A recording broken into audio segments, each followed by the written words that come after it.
Welcome to the Torchlight Network. This is Dave Horwedel. The Torchlight Network has been doing a series of interviews on business leaders to find out how they are coping successfully with COVID-19 and, the resulting governmental regulations. Today we have Realtor Lauren Kitamura on the show. So Lauren, how's it going in COVID-19? Well, it has been a very interesting time, needless to say, but we're getting through. All right. Well, what are you doing to get through? Or is it just automatic? I wish it was. I really wish there was some sort of magic thing you just know how to do and deal with a situation like this. But I can say that it has definitely changed my business and some usual operations. A lot of agents rely on open houses and group settings and meetings and stuff like that. And so when this happened and the whole shelter in place came on, that changed everything because we can no longer network out and about or meet new people at open houses. Showings, some of the showings you couldn't even do. If they were an owner-occupied property, you couldn't even take somebody to look at it until further notice. So there was even some homeowners that had their home on the market and didn't want to do showings, so they didn't feel comfortable. So we've had to basically take a step back and go, okay, good. What are ways that we can move around this and still create new business? And I went into like a whole different mode of operation in terms of like discovering new business and getting new business and working with clients virtually. And I had to do a lot of navigation around all of those different stops. And it was definitely a change for me, but at the same time, I was able to develop tools that if something like this were to happen again, it wouldn't like damage my business necessarily, and I found the new things that I was implementing with promotion were so valuable that it actually gave me more business than some of the things I was doing before. So I actually now have more business than I did a year ago. Well, very good. Now, what are some of the, one of the reasons we're doing this show on the Torchlight Network is there's a lot of business people out there.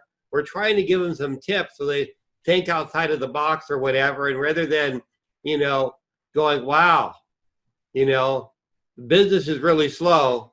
Mm-hmm. Oh, well, I guess it's going to be slow for a while. So are there any tips that you can give or tell a little bit more of your story on, what you did to make it work? Absolutely. So I did a lot of promotion. My whole thing was promote, because at one point I had worked up about 18 buyers that I was working with pretty much like all at the same time. And a lot of them were from out of town. So they were like stuck in Chicago, Florida, a lot of them from California, San Francisco, the Bay Area, all over other parts of California. So what I did was I started to email all of my database, like first thing, just like email, and not even like, hey, I want to do business with you. Just how are you doing? What can I do for you?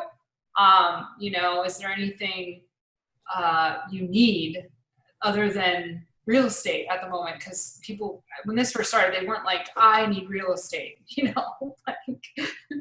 So I just started to do lean really heavy on like email and just staying really in communication with all my clients through email, going back into like an older database and just emailing actually not like a group email, but like personal email. Now I know that sounds time consuming, but I take like my hottest leads from my file. Let's say it's about 150 emails, and I just did 150 very personal emails and restarted that communication between my old clients, old sphere of influence, etc. And I got a lot of like referrals that way.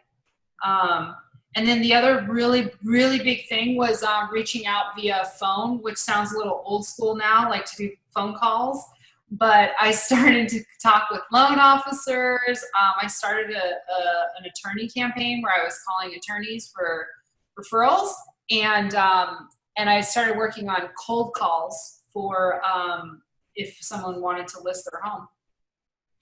Well, I'm tracking what you're saying. The key of doing that is you have to be sincerely interested in the person, Yeah.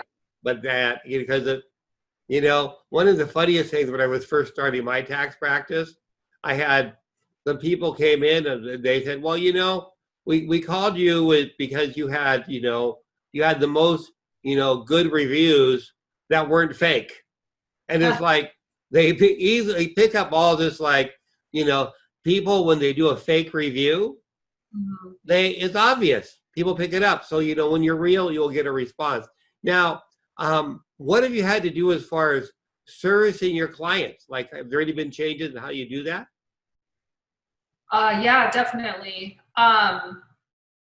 I try to do as much of the stuff virtually now because I have to on a lot of it. So even before this, a lot of the paperwork in real estate is now, most of it's like virtual. So basically I would try to do as much of the administration and setting up of looking at homes or showing them things online, and then spending as little time actually physically with them to limit the exposure to the environment and other people, and room for error if people get uncomfortable because they were out and about. So I've basically developed just doing as much as I can without them physically, and then the stuff that we really need to do, we meet together, and it's limited. And that actually works out great business-wise because you can get more done per capita time frame if you're doing it and you're compacting it all virtually, if that makes sense. That does make sense. Yeah. So my other curiosity is, how did you happen to become a realtor? Is this something that you were going to school and you said, I'm going to sell real estate? No. So what's your story? Well, how did you get into this field? So I've done a lot of stuff in sales, and actually going to school, I wanted to be engineering. I wanted to do civil engineering, but my math was so I had to do other stuff. And so I got into sales when I was pretty young, and I sold a lot of different things. I've sold solar, and I've sold insurance, and I've always done pretty good with sales. So I've kind of stuck in that area, and I got into real estate because my husband is a home inspector, and I would just hear on the other end, these agents, and they sound like they were doing great and they were making a lot of money and helping people find homes. And I'm like, I love houses and I love architecture and I love sales. So it sounds like something I could do, I love working with people. So then I made the decision to get my license, and took it from there, essentially. Well, very good. Now, there's an awful lot of realtors here in Las Vegas, Clark County. Yeah. What differentiates you from all those other people? Yeah, there's 14,000 registered real estate agents. Even though most of those aren't practicing, some people just have it just to have a license, or they never do anything with it, or they never make it through the beginning parts of this business. So yeah, there is a good amount. I think the biggest thing that distinguishes me is I have a very personal touch, and I really understand this city because I grew up here. So from the moment I start working with a client, I really just take them on and I give them everything. And it shows with my client base. They're like, you're my realtor for life. I didn't know it could be such a good experience. And it's just simple things like answering every time that they call, finding out that they really understand something, and checking with them. Did you get that? Do you have any other questions there? Really finding out what they need and what they're looking for. And when you establish that, you can really provide that to them. The biggest thing though in real estate is communication. I know a lot of times people are like, your job is so luxurious. You get to look at all these houses all day long. I'm like, that's part of it. But most of the time you're working with people. Showing the houses is maybe like a very small section of it. But you're dealing with the person in their life. And you have this kind of like this marriage with somebody for, anywhere from a couple weeks to months, sometimes years, And so I really maintain a communication with them, and it constantly changes and evolves, and it just helps to stay with them throughout the transaction and make sure they're happy. And if they're not happy, then it's not the right thing for them, and we need to either find something else or not sell the home because it's not the time for them. And so really listening to your client and delivering what they need at that time is very important. And I try to maintain that all the time. Well, very good. I actually reminded me of a funny story I have. When you mentioned that when a client calls, you always call them back.